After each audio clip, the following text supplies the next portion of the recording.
And just like that, we're now using Apollo's recommended data sources classes to get our data or to modify it. Data sources are classes that Apollo came up with for better managing data. Now, Apollo themselves actually only built one of these, and the GraphQL community built others like HTTPDataSource, SQLDataSource, MongoDataSource, and so on. Apollo has created a data source class which you can extend and create your own data sources, which Apollo actually encourages. The good thing about these data source classes is that they handle a lot of the stuff for us, for example, deduplication, error handling, caching, and so on.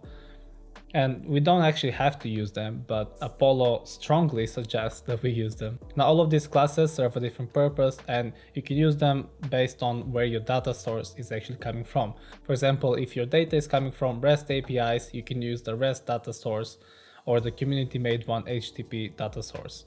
Or if your data is coming from a database, you can use the SQLDataSource or the MongoDataSource, again, depending on what kind of database you use. And these classes are supposed to provide a way for managing our data through the GraphQL server. Now let's go into the code and actually show you how you can change your Apollo server to use data sources. I have a GraphQL server set up here. It's using the Apollo package, and it has type definitions and resolvers.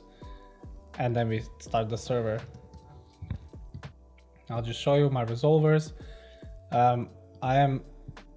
I'm still using the SpaceX data API to get some details, and I have chain resolvers for the other stuff.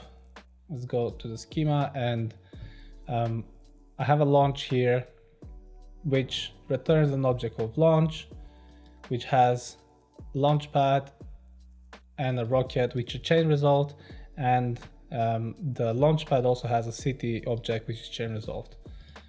Now all of these are making a fetch request basically to the SpaceX data API or the GeoDataSource API, and now we're going to change all of that to use the Apollo's data source for HTTP requests.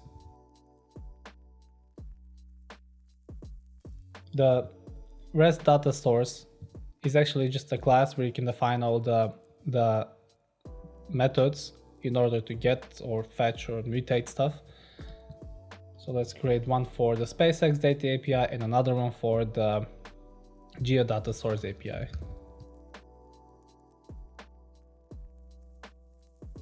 Now I'm going to use Copilot here, but we need to set the base URL, which is going to be basically the base URL for our API. And then we'll have 3 requests, one to get the launchpad, one to get the rocket, and one to get the launch. Perfect. Now let's use that SpaceX data source. The first thing we need to do is add it to our context. The Apollo server context is basically an object which you can pass data to and use it in all of the resolvers.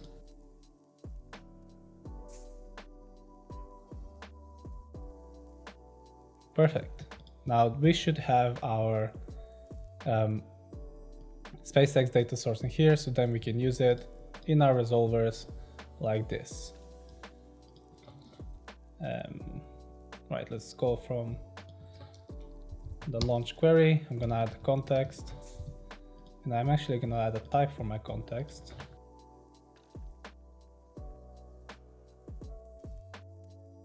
Now basically what we just did is move our API request to the REST data source that we defined. I'll show you what more we can do with the REST data sources, but let's change all the other ones for now.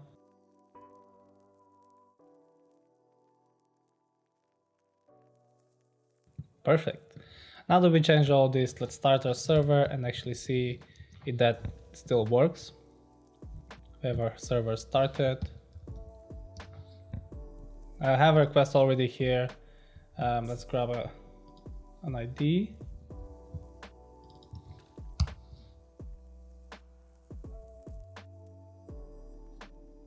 Cool. That still works. Still made the request, returned the data. I'm happy with this.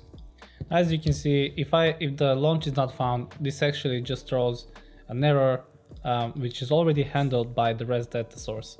There's hooks in here we can use, like did encounter an error.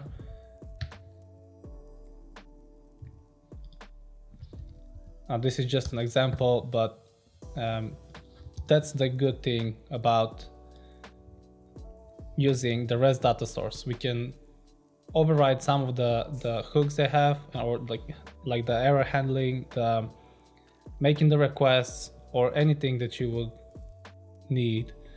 They already handle that, but you can also override it, which makes it very customizable. I'll just remove this for now. And let's create another one for the GeoDataSource.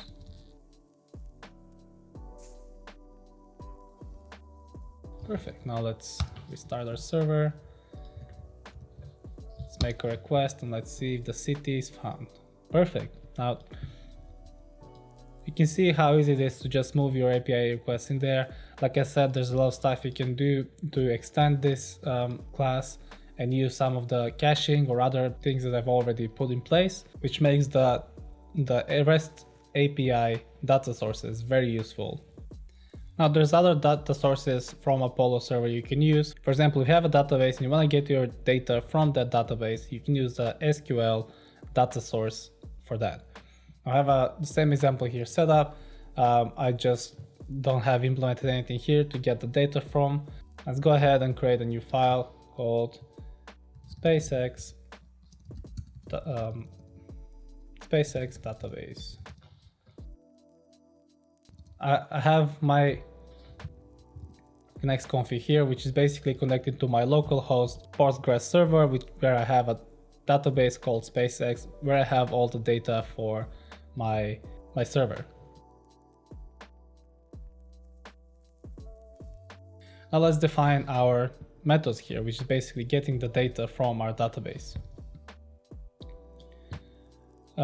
This is using the next instance, which basically we can query your data using that. I probably will make another video for next. I hope I'm saying that right, but there's a lot you can do with this package to manage your databases and how you get data from your databases. But for now, if you're familiar with SQL, this will look kind of familiar. We want to select all the fields from the table launches, and I also want this to be for single launch. So I'm going to pass ID here, and let's say where ID, and I want to get the first result because this is going to return an array. Perfect. Now let's define the other two for Rocket and Launchpad. Nice. Now let's go to where we define our server. Now we have to define a context again to add the SQL data source to our context. Now we can use that database instance to get our data. Perfect. Now let's start our server and let's see if this works. I just need to see what was the ID of the launch that I have.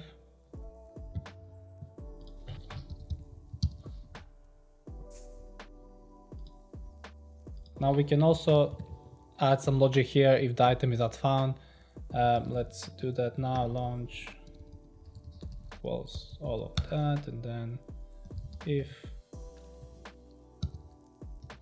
Perfect.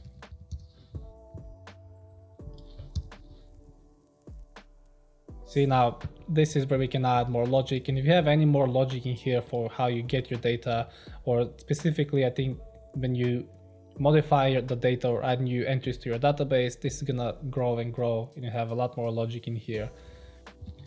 If I pass a valid ID, I can see that the data, and this is all coming from my local database. You see the data is coming back here. And that's pretty much it. This is how you can use data sources. It's just barely scratching the surface. There's a lot more you can do, but you can take a look at these classes and you can see how you can override some of their methods.